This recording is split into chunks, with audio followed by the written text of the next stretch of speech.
السلام علیکم ورحمۃ اللہ وبرکاتہ۔ ناظرین دیکھ رہے ہیں نقوش سیرت چینل۔ آج کی اس ویڈیو میں ہم آپ کو طریق الہجرت کی دو مسجدوں کی زیارت کرواتے ہیں۔ پہلی مسجد مسجد الجثجاسہ۔ متعدد سیرت نگاروں نے لکھا ہے کہ رسول مہاجر صلی اللہ علیہ وسلم اس علاقے سے گزرے تو اس جگہ پر نماز ادا فرمائی۔ بعد میں اہل علاقہ نے اس کو مصلی رسول صلی اللہ علیہ وسلم یا مسجد الرسول صلی اللہ علیہ وسلم سے محفوظ کر دیا۔ یہ دیکھیں کس قدر خوبصورت اور نورانی منظر ہے۔ آج ہم مسجد نبوی میں فجر کی نماز ادا کرنے کے بعد اشراق کے وقت یہاں پہنچے ہیں۔ سورج کی کرنوں سے فضا آہستہ آہستہ روشن ہو رہی ہے۔ حفاظتی نقطہ نظر سے جب ہم نے دیکھا تو یہ جگہ کچھ اونچائی پر ہے۔ اس کے نیچے وادی العقیق بہتی ہے، جسے حدیث شریف میں وادی مبارک کہا گیا ہے۔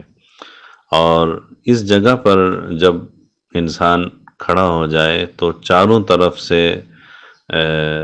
طرف کے علاقے کا نظارہ کیا جا سکتا ہے، اور یقیناً یہ رات گزارنے کے لیے، پڑاؤ کرنے کے لیے، قیام کرنے کے لیے بہت محفوظ مقام ہے۔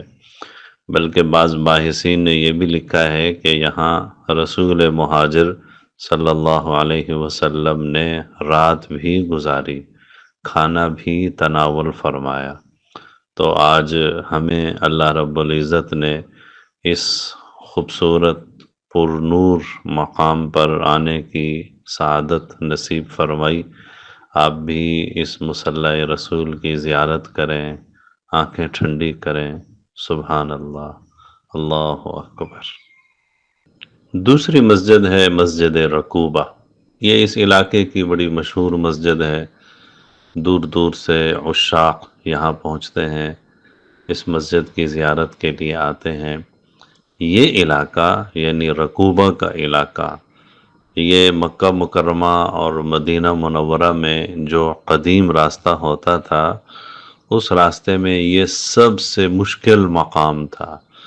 دشوار گزار پہاڑیاں، اور دائیں بائیں دیکھیں آپ سب پہاڑی علاقہ ہے، اور اس علاقے سے گزرنا کافی مشکل ہوتا تھا۔ تاہم رسول اللہ صلی اللہ علیہ وسلم یہاں سے گزرے، اس مقام پر قیام فرمایا، آرام فرمایا۔ بعد میں اہل علاقہ نے اس مسجد کو اور اس مصلی کو محفوظ کر لیا۔ مسجد رکوبہ، یہاں جب کھڑے ہوں اور مکہ مکرمہ کی طرف آپ کی پشت ہو تو سامنے کی طرف جبل ورقان بھی دکھائی دیتا ہے، جسے حدیث شریف میں جنتی پہاڑ کہا گیا ہے۔ یہ علاقہ کچا ہے، یہاں پہاڑوں کے بیچ میں جو راستہ آتا ہے تھوڑا سا مشکل بھی ہے، اور اجنبی آدمی کے لیے پریشانی ہوتی ہے، لیکن یہاں کوئی مقامی ساتھی مل جائے تو وہ رہنمائی کر دیتے ہیں۔ اللہ رب العزت نے ہمیں آج یہاں مسجد رکوبہ میں پہنچایا، اور میں نے شیخ عبداللہ قاضی کے ایک آرٹیکل میں دیکھا کہ رسول اللہ صلی اللہ علیہ وسلم جمعۃ المبارک کے دن رکوبہ سے گزرے ہیں، اور آج جمعہ ہی کا دن ہے۔ اللہ رب العزت نے جمعہ کے دن اس رکوبہ مسجد کی ہمیں زیارت نصیب فرمائی۔ ہمارے تمام ساتھیوں نے یہاں نوافل ادا کیے، رسول اللہ صلی اللہ علیہ وسلم کی اس یادگار مقام مسجد اور مصلی کی زیارت کی، اور پھر ہم یہاں سے واپس ہوئے مدینہ منورہ کی طرف۔ اللہ تعالی ہماری یہاں کی زیارت قبول فرمائے۔ السلام علیکم ورحمۃ اللہ وبرکاتہ۔